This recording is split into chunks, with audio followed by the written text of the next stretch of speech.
Je pense que sans doute que c'est les parents, donc, parce que ont toujours senti la confiance qu'ils pouvaient mettre en nous. Au départ,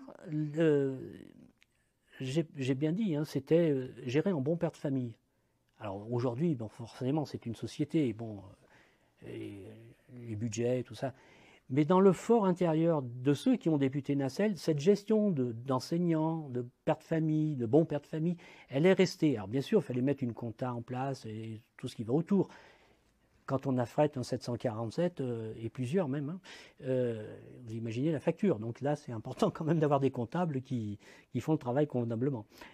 Alors c'est cette sincérité, c'est-à-dire ils voyaient que la recherche du bien-être du jeune, éducatif, ouverture d'esprit, compréhension ou appréhension des autres cultures, c'était vraiment presque dans nos gènes.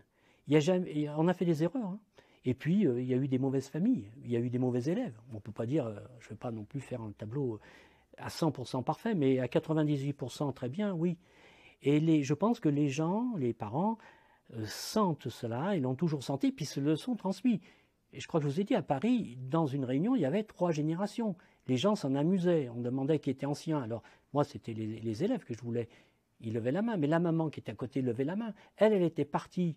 Alors, dans les années 60, les tout débuts, elle était contente, donc son fils partait avec Nacelle. Et parfois, la grand-mère, ça s'est arrivé à donc 3 générations dans la même salle, qui servaient de témoignage. Alors, ça en vient une anecdote, c'est que nous avions, on va pas dire des espions, mais comment dire, on ne contrôlait pas à l'entrée, on ne disait pas vous avez un bulletin, une invitation. Donc en fait tout le monde pouvait rentrer dans la réunion. Oh, il n'y a pas beaucoup de gens extérieurs qui venaient, mais il y en a eu. Et pourquoi je le sais? Parce que je les ai trouvés. Un jour, sur un retour, c'était à Lyon-Saint-Exupéry, retour en avion des États-Unis. Donc les élèves retrouvent leurs parents, etc. Et je vois un monsieur, parce qu'on regardait quand même un petit peu, un monsieur, c'est pas qu'il avait l'air bizarre, mais manifestement il n'attendait pas d'enfant, et je me disais, qu'est-ce qu'il fait au milieu de nous? Oh, il n'était pas gênant, mais quand même, je l'avais repéré, on va dire. Les enfants s'en vont avec leurs parents, et lui vient vers nous, et il nous dit, est-ce que je peux vous offrir une boisson? Vous avez bien travaillé. Bon, forcément, il avait tout regardé. Alors on lui dit, ben oui, allons prendre une boisson, et forcément la première question qui me brûlait les lèvres, mais je peux vous demander ce que vous faites ici? Il me dit, oui, je vais vous le dire.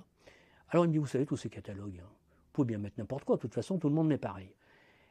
Vous allez dire que c'est très bien, vous allez dire que tout est parfait. Alors moi je veux voir. Donc je vais inscrire mon enfant chez vous, parce que je viens d'entendre ce qui s'est dit, et c'est extraordinaire. Il me dit, puis là, il n'y a pas de triche. Je lui dis non, hein, on ne va pas censurer ce qu'on dit, vous voyez, les parents, entre les... Alors, ce nouveau client, on va dire, avait constaté que les enfants étaient contents, que la relation entre le responsable, bon, c'était ma femme et moi à l'époque à Lyon, et les parents était cordiale. Des amitiés ou des bonnes connaissances entre les familles françaises et les responsables de Nacelle, il y en a eu aussi.